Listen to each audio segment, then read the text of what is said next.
Olá, mais uma vez, boa tarde, mais uma vez, seja muito bem-vindo. Nós estamos ao vivo, agora são 15 horas e 30 minutos pontualmente, pelo horário de Brasília. Eu sou o Kleber Werneck e a partir de agora você confere comigo as principais notícias nesta edição da tarde do Redação HIT. E olha só, a gente começa com alerta. Atenção, o Instituto Nacional de Meteorologia emitiu um alerta amarelo de chuvas intensas para 7 estados brasileiros. São eles: Goiás, São Paulo, Minas Gerais, Espírito Santo, Mato Grosso, Rio de Janeiro e Mato Grosso do Sul. Ontem, inclusive, a Grande São Paulo sofreu com ruas alagadas e muitos prejuízos. Vamos conferir. O temporal que atingiu São Paulo provocou muitos transtornos em Santo André, onde houve paralisação da circulação de trens e transformou uma das principais avenidas em um rio. Segundo a Defesa Civil, o volume de chuva, de 95 milímetros em poucas horas, representou 42% do total esperado para o mês. Já em Mauá, choveu 60% do volume esperado para o mês em apenas 6 horas. Conforme a Defesa Civil, um alerta severo de chuva foi enviado para os municípios da região do ABC Paulista. Segundo dados do Corpo de Bombeiros, foram registrados mais de 20 chamados para quedas de árvores e 63 para alagamentos na cidade de Santo André. Em Mauá, os bombeiros foram acionados para 2 ocorrências de queda de árvore e 7 para alagamentos. Ainda em Santo André, a forte chuva provocou uma cena bastante inusitada. Uma família de capivaras foi filmada nadando em região alagada, na Avenida dos Estados. Realmente foi um dia de caos, o que, claro, causa muita preocupação. Então, para falar mais sobre esse assunto, nós vamos conversar agora com uma especialista. A nossa convidada é a meteorologista Desirê Brandit, ela que é especialista no assunto. Boa tarde, Desirê, seja muito bem-vinda, grande prazer, né, recebê-la no nosso jornal. Boa tarde, Kleber. Boa tarde também a todos que nos acompanham. Tivemos essas chuvas fortes ontem, pegando a região metropolitana de São Paulo. Na verdade, começamos a semana com 2 frentes frias no Brasil. Uma na altura do Sudeste, que foi a responsável pela chuva mais forte no fim do dia, pegando a capital paulista, e outra que já se formava na altura do Rio Grande do Sul.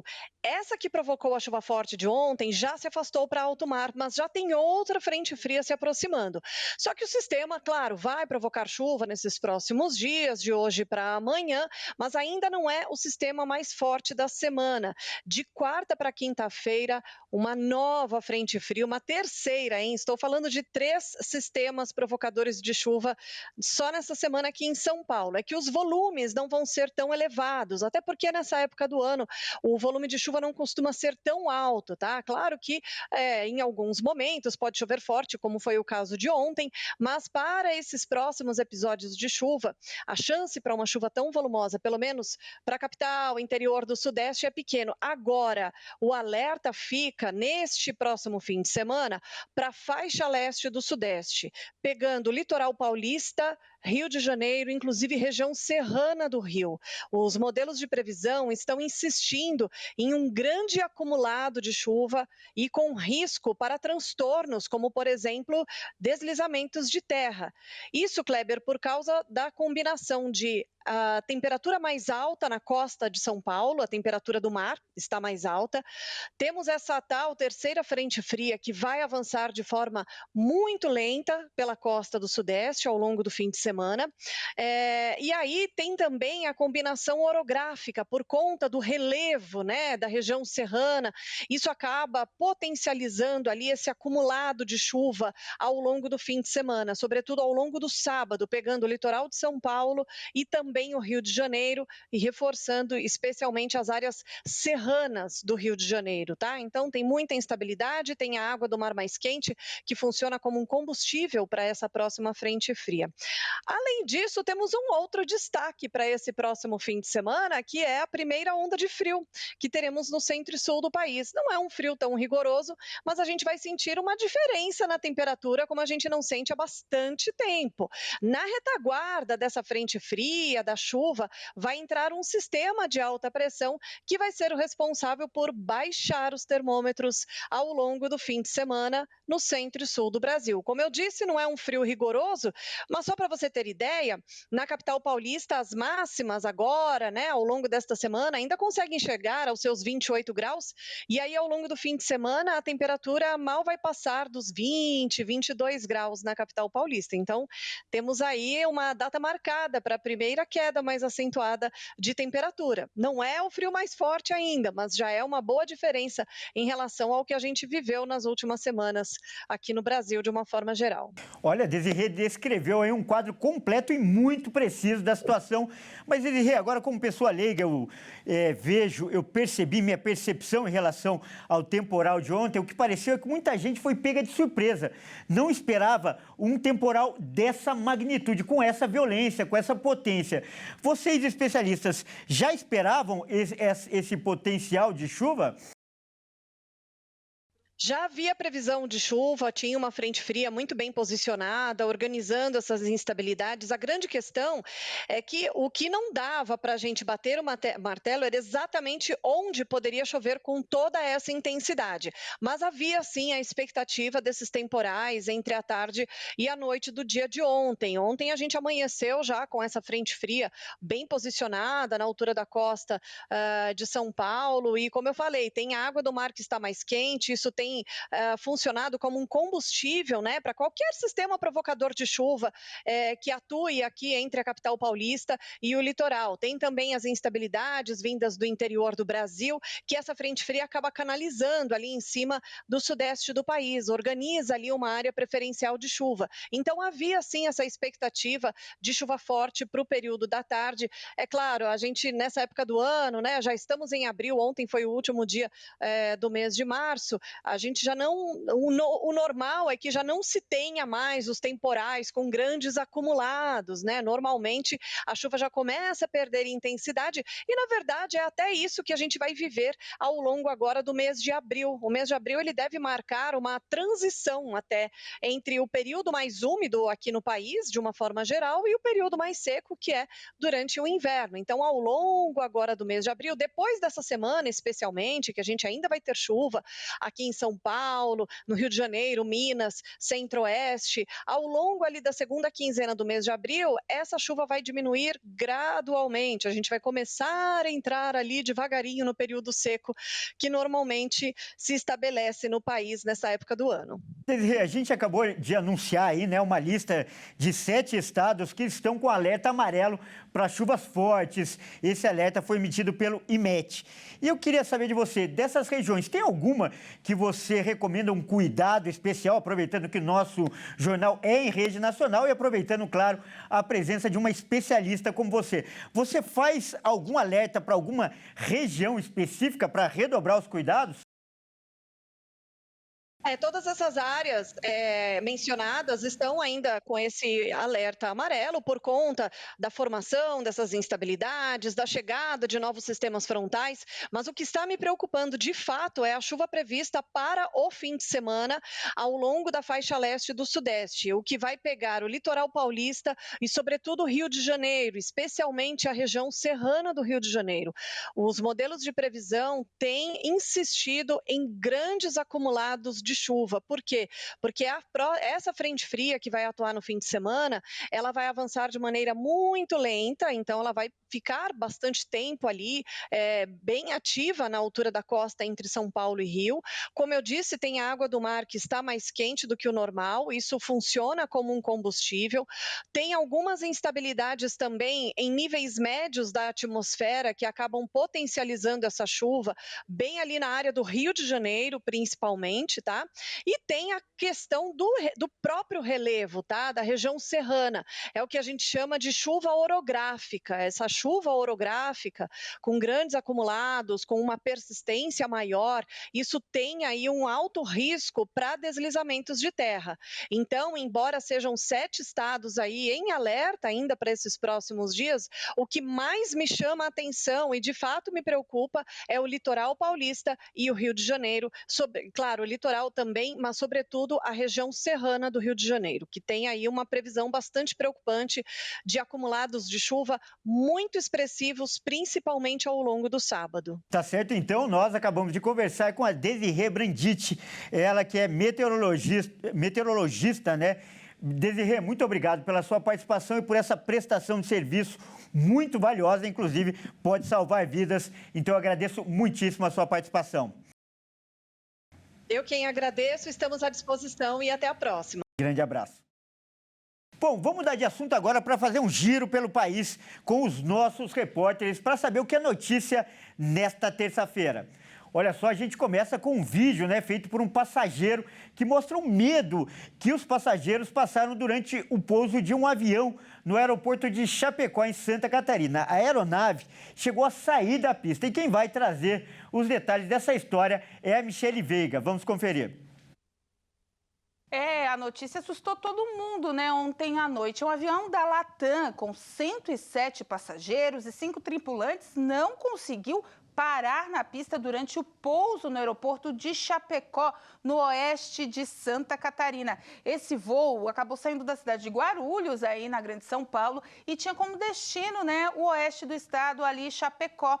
Segundo informou a própria Latam em nota, todos os passageiros e tripulantes se encontraram em segurança e no momento chovia muito. Aqui no estado, né, para se ter uma noção, algumas microexplosões e também algumas áreas de instabilidade estão se formando com essa frente fria que está chegando aqui ao sul do país. E por isso, ontem Chapecó foi afetada. Tinha muita chuva no momento. E a Voixap, que é a concessionária do aeroporto de Chapecó, acabou informando também em nota que mobilizou a equipe de imediato para garantir o suporte adequado e dar a liberação da pista o mais breve possível, que aconteceu hoje pela manhã, por volta das 11 horas. A operação e o desembarque, né, ocorreram com total segurança, segundo a própria concessionária, e o Corpo de Bombeiros também foi acionado. As causas do incidente estão sendo ainda apuradas. E esse incidente causou, né, o cancelamento do voo de ontem à noite da própria Latam, que usaria a mesma aeronave para fazer o trajeto Chapecó-São Paulo. Então, portanto, hoje chamou muita atenção aqui em todo o estado e no Brasil essa derrapagem, essa saída de pista desse voo da Latam em Chapecó. Ontem, segundo as informações da própria empresa, o piloto da aeronave, estava fazendo várias voltas para tentar encontrar um pouso, uma forma de pousar seguramente ali no aeroporto. A instabilidade estava muito forte, chovia muito mesmo ontem em Chapecó, o que deve acontecer durante a semana em todo o estado, áreas com muita intensidade de chuva, e isso a Defesa Civil também já está alertando. Então foi uma situação atípica que chamou bastante atenção e, graças a Deus, ninguém ficou ferido. Mas as imagens chamaram bastante atenção, teve gente que filmou de dentro da aeronave, pessoal que conseguiu fazer o registro de fora da aeronave, mas o importante é que todo mundo saiu são e salvo e acabaram até, inclusive, aplaudindo as equipes de resgate. E olha só, a polícia apontou triplo homicídio qualificado no caso das indígenas que morreram carbonizadas no Mato Grosso do Sul. A gente deu essa notícia ontem e agora, né, entre as vítimas, inclusive, estava um bebê de apenas 1 ano de idade. Quem vai trazer as informações e todos os detalhes das investigações é o repórter Wellington Pael, direto do Mato Grosso do Sul. Um triplo homicídio por meio cruel foi apontado como a causa da morte de 3 indígenas que tiveram os corpos carbonizados na área de retomada Tecorá-Avaetê, ao lado da aldeia Bororó, em Dourados, aqui no Mato Grosso do Sul. Em coletiva de imprensa, o delegado Erasmo Cubas, responsável pelo SIG, o Setor de Investigações Gerais, e pela investigação, revelou detalhes sobre o incêndio onde Fabiana Benites Amarília, de 36 anos, a sua filha de apenas 1 ano, Mariana Marília Paula, e a idosa Líria Isnardi Batista morreram carbonizadas. O barraco de madeira e lona ficou completamente destruído. Vizinhos disseram que não ouviram e nem viram nada, apesar de morarem em outros barracos bem próximos. Os corpos da mulher e da filha estavam entre as cinzas e o da idosa foi encontrada no quintal. No decorrer das investigações, Oragilda Batista Fernandes, de 29 anos, foi presa como principal suspeita do caso. Para a polícia, não há dúvidas de que a suspeita agiu sozinha ao cometer o crime. Nós trouxemos ela. Na delegacia nós percebemos que ela havia com ela no corpo havia algumas lesões similares a queimaduras e também ela acabou se equivocando na hora de prestar informação para nós e disse que o cabelo tinha queimado. Nós encaminhamos ela para a perícia médico-legista, que apontou que daquelas lesões no corpo dela, ao menos duas lesões e uma terceira eram lesões típicas de queimadura causadas aí há poucas horas. A gente acredita que o incêndio iniciou por volta das 11 horas da noite, né? O que colocava ela, se não como suspeita, como uma pessoa que teria visto o que aconteceu.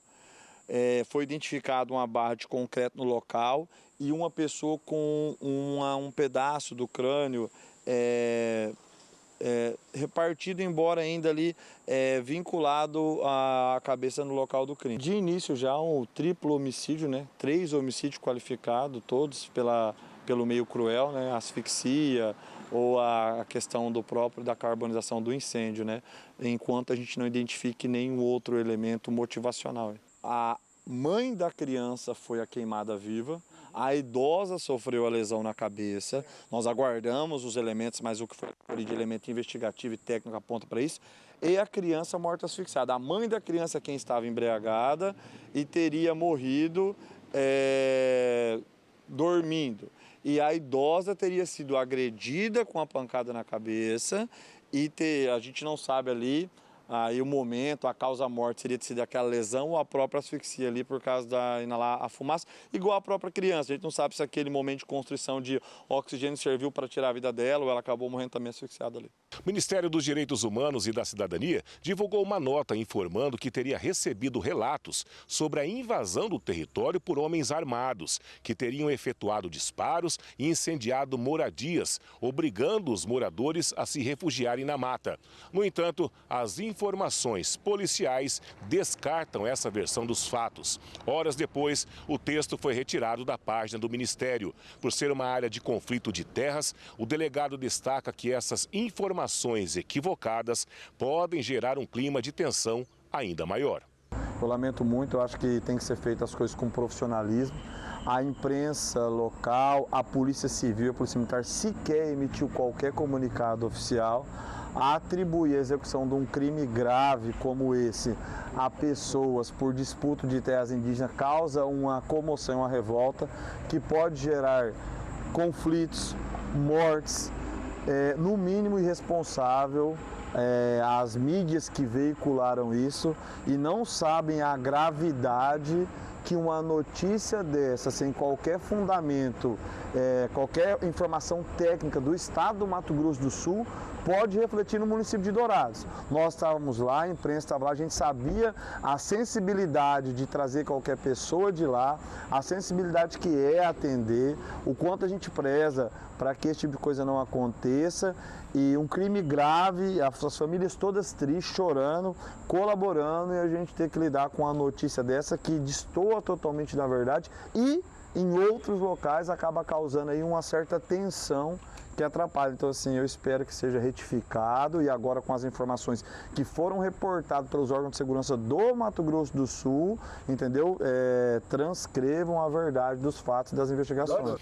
Em nota, a ministra dos Povos Indígenas, Sônia Guajajara, disse repudiar todo e qualquer ato de violência contra os povos indígenas e acompanha o caso dessas indígenas carbonizadas na retomada em Dourados por meio do seu Departamento de Mediação e Conciliação dos Conflitos Fundiários Indígenas. O MPI também informou ter acionado o Ministério da Justiça e Segurança Pública e também a Polícia Federal no Mato Grosso do Sul para solicitar a investigação do crime em regime de urgência, pelas constantes ameaças, violações territoriais e atos de violência sofridos pelos Guarani e Kaiowá. A polícia segue investigando o caso, porém, com base nas provas técnicas, testemunhais e demais elementos colhidos, a suspeita foi presa em flagrante pelo crime de triplo homicídio qualificado pelo meio cruel.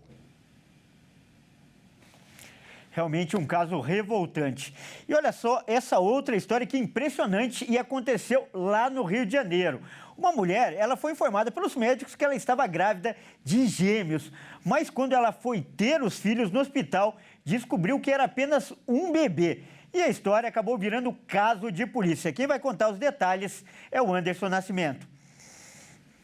A Polícia Civil do Rio de Janeiro investiga um caso em que uma mãe da Zona Oeste afirma ter ido dar à luz a gêmeas, mas só um bebê lhe foi entregue após o parto. A jovem, que já é mãe de gêmeas, descobriu a nova gestação e soube que geraria 2 meninas novamente. Depois de todo o pré-natal, consultas e exames com um laudo gemelar, Kathleen quer entender o que aconteceu com o outro bebê que não lhe foi entregue. Segundo a vítima, os fetos apareciam saudáveis e em seu último exame, feito alguns dias antes do parto, os laudos apontavam 2 batimentos cardíacos, mas no parto ela só ouviu uma delas chorar e logo foi informada que não tinha outro bebê. Os registros de internação no hospital constam informações de uma gestação gemelar, o que também aparece na declaração de nascido vivo e entregue à mãe pelo hospital. A família registrou o caso na 34DP de Bangu, que disse que investiga o caso e que solicitou documentos da unidade hospitalar e imagens de câmeras de segurança. O diretor do hospital foi intimado para prestar depoimento e a mãe será ouvida novamente. Em nota, a Prefeitura do Rio disse que na cesariana